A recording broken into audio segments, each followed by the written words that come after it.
Welcome back to our bedtime story, The Horse and His Boy. We're now at chapter 13, and Shasta and Corin have been reunited, and Shasta's got dressed up in the suit of armor, and they are off to Anvard to see what Rabadash is up to. So, let us continue. Chapter 13, The Fight at Anvard. By about 11 o'clock, the whole company was once more on the march. Riding westward with the mountains on their left, Corin and Shasta rode right at the rear with the giants immediately in front of them. Lucy and Edmund and Meridian were busy with their plans for the battle, and though Lucy once asked, "But where is his goose cap highness?" Edmund only replied, "Not in the front, and that's good news enough. Leave well alone." Shasta told Corin most of his adventures, and explained that he had learned all his riding from a horse, and didn't really know how to use the reins. Corin instructed him on this, besides telling him all about their secret sail from Tashbaan. "And where's the Queen Susan?" "At Clare Paravel," said Corin. "She's not like Lucy, you know, who's as good as a man, or at least, at any rate, as good as a boy. Queen Susan is more like an ordinary, grown-up lady. She doesn't ride to the wars, though she's an excellent archer."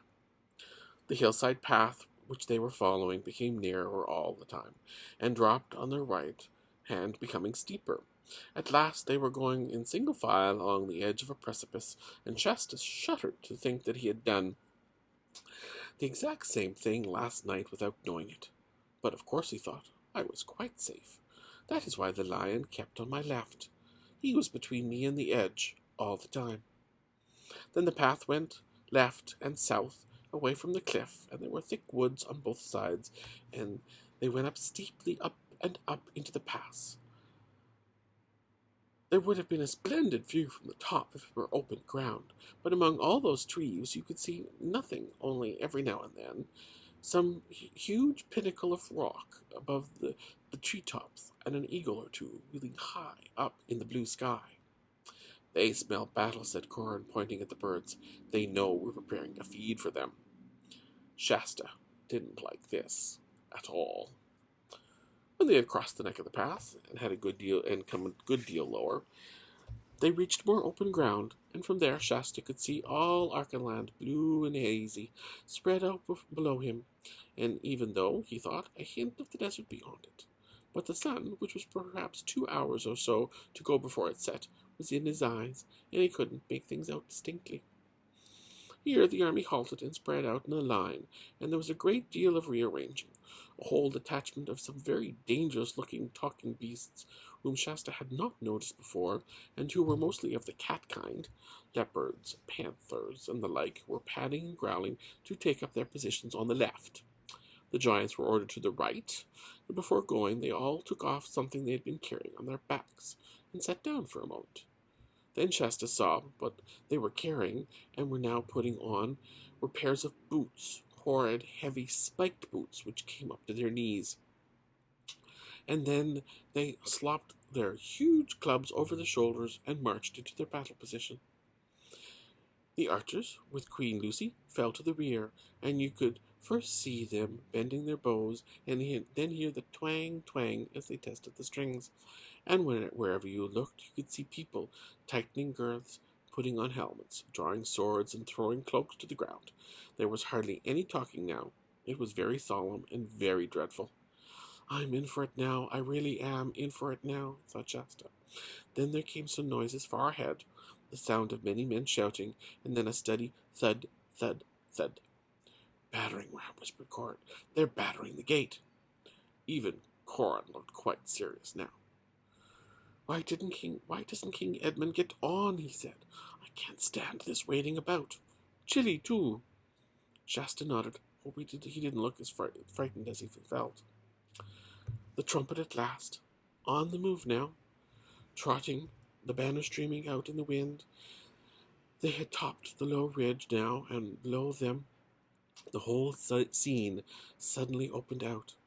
A little many-towered castle, with its gates towards them. No moat, unfortunately, but of course the gate shut, and the portcullis down.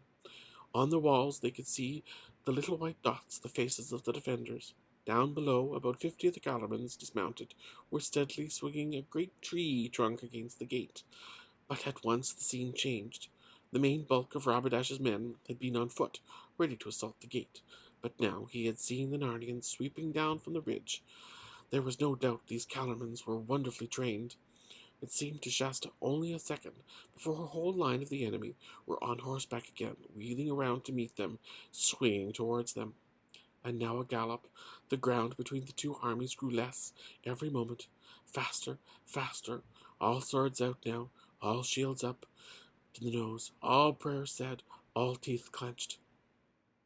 Shasta was dreadfully frightened, but it suddenly came into his head, if you funk this up, you'll funk every battle all your life. Now or never. But when at last the two lines met, he had really very little idea of what happened. There was a frightful confusion and an appalling noise. His sword was knocked clean out of his hand pretty soon, and he got the reins tangled somehow. Then he found himself slipping.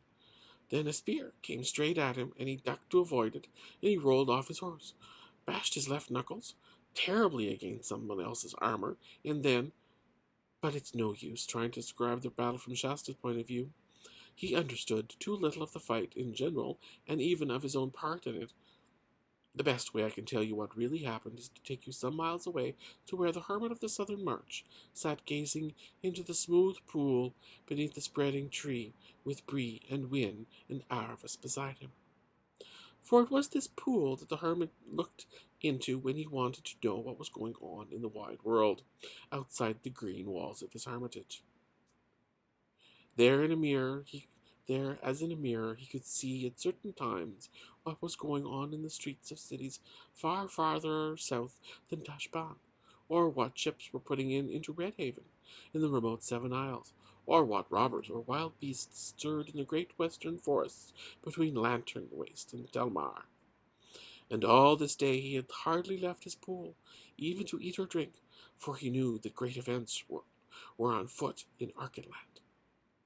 Arvis and the horses gazed into it too. They could see it was a magic pool. Instead of reflecting the tree and the sky, it revealed cloudy and colored shapes, moving, always moving in its depths, but they could see nothing clearly. The hermit could, and from time to time he told them what he saw. A little while before Shasta rode into his first battle, the hermit had begun speaking like this. I see 2, 3 eagles wheeling in the gap by Stormness Head. One is the oldest of all the eagles. He would not be out unless battle was at hand. I see him wheel to and fro, peering down, sometimes at Anvard and sometimes to the east, behind Stormness. Ah, I see now that what Rabadash and his men have been so busy at all day. They have felled and lopped a great tree, and they are now coming out of the woods carrying it as a ram. They have learned something from the failure of last night's assault. He would have been wiser if he had set his men to making ladders, but it takes too long, and he is impatient, fool that he is. He ought to have ridden back to Tashbaan as soon as the first attack failed, for his whole plan depended on speed and surprise. Now they are bringing up their ram into position. King Loon's men are shooting hard from the walls. 5 Catamans have fallen, but not many will. They have the shields above their heads. Rabadash is giving his orders now. With him are his most trusted lords, fierce Darkons from the eastern provinces. I can see their faces. There is Goradin of Castle Dormont, and Azru, and Klamash, and Ilgamuth of the Twisted Lip, and a tall Darkon with a crimson beard. By the main, my old master and Rodden, said Bree. Shh, said Arvis. Now the ram has started. If I could hear, as well as see, what a noise it would make, stroke after stroke, and no gate can take it forever. But wait, something up by Stormness has scared the birds. They're coming out in mass. And wait again. I can't see it. Ah, now I can. The whole ridge up on the east is black with horsemen. If only the wind would catch that standard and spread it out.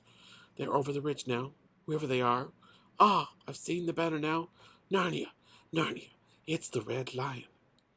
They're in full career down the hill now. I can see King Edmund. There's a woman beside among the archers. Oh, what is it? All the cats are dashing out from the left of the line. Cats, said Aravis. Great leopards and such, said the hermit impatiently. I see, I see. The cats are coming around in a circle to get at the horses of the dismounted men. A good stroke. The cattlemen's horses are mad with terror already. Now the cats are in among them. But Rabadash has reformed his line. Has 100 men in the saddle. They're riding to meet the Narnians. There's only 100 yards between the two lines now. Only 50.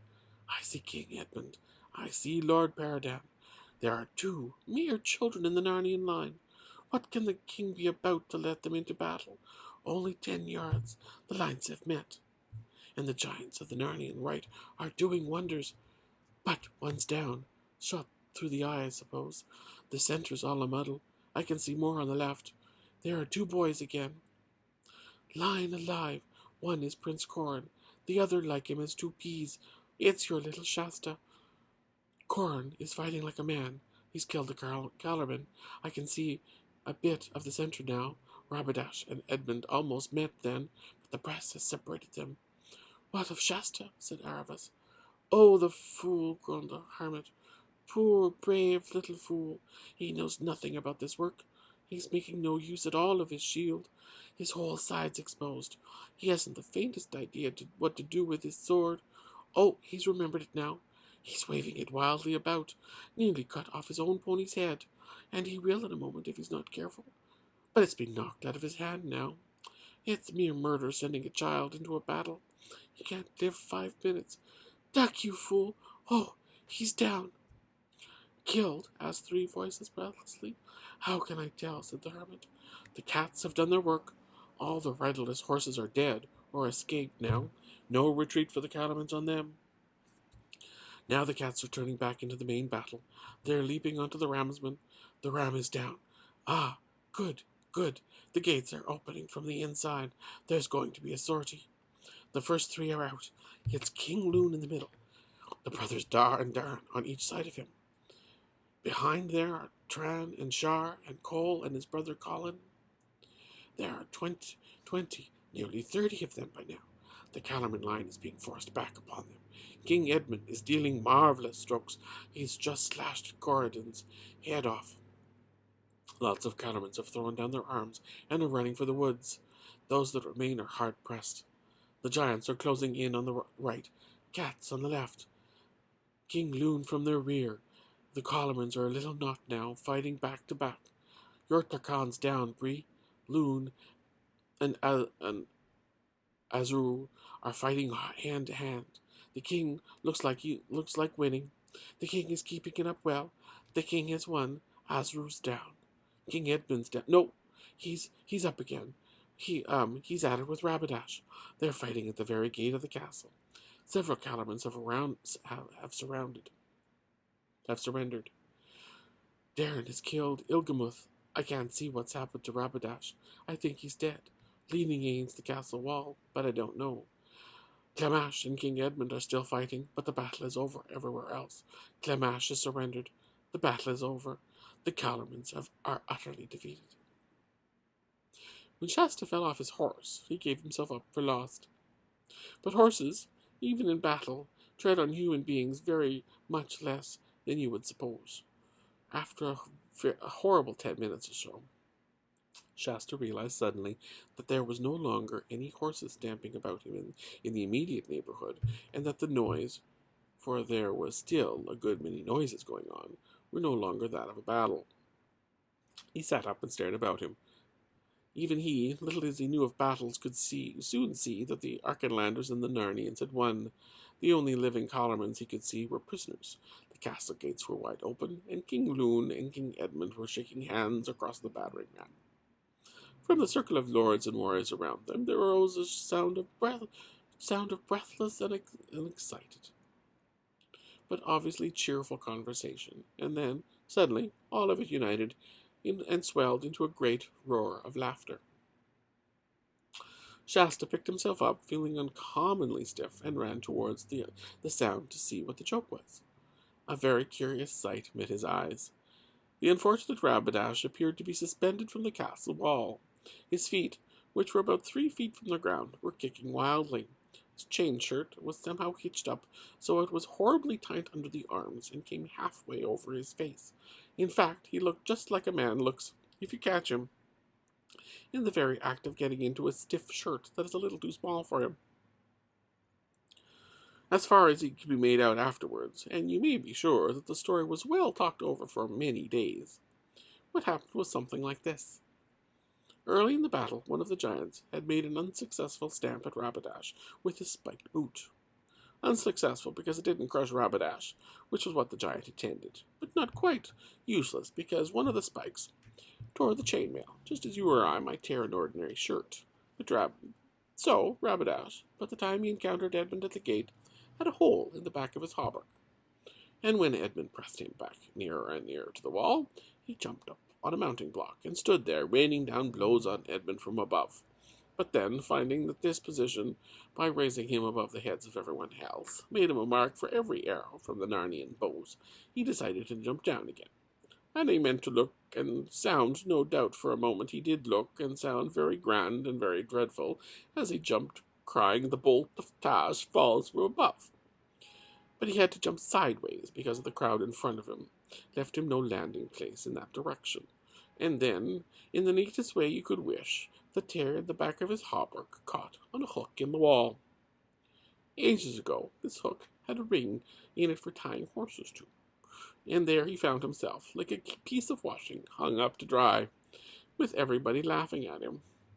"Let me down, Edmund," howled Rabadash. "Let me down and fight me like a king and a man, or if you are too great a coward to do that, kill me at once." "Certainly," said King Edmund, but King Loon interrupted him. "By your Majesty's good leave," said King Loon to Edmund, "not so."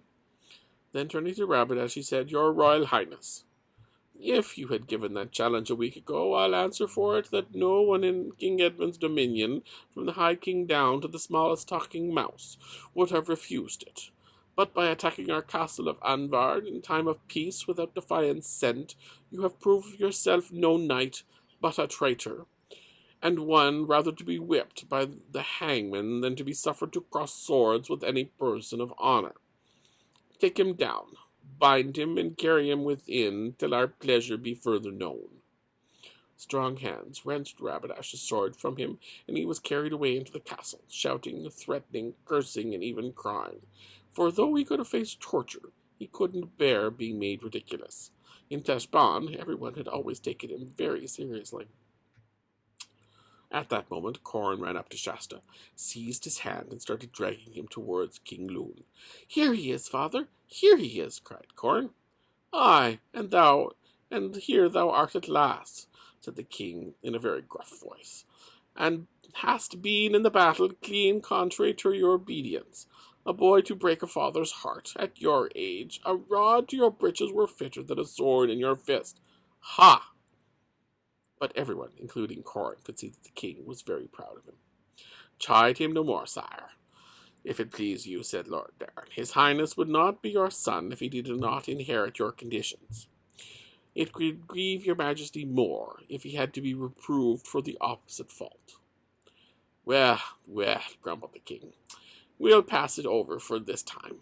And now." What came next surprised Shasta as much as anything that had ever happened to him in his entire life. He found himself suddenly embraced in a bear-like hug by King Loon and kissed on both cheeks. Then the king set him down again and said, "Stand here together, boys, and let all the court see you. Hold up your heads. Now, gentlemen, look on them both. Hast any man any doubts?" And still Shasta could not understand why everyone stared at him and at Corin, nor what all the cheering was about. And there ends chapter 13 of A Horse and His Boy. Come back next time, and let's find out what all the cheering was about. Have you guessed the secret? Well, anyway, please like, subscribe, and leave a comment below.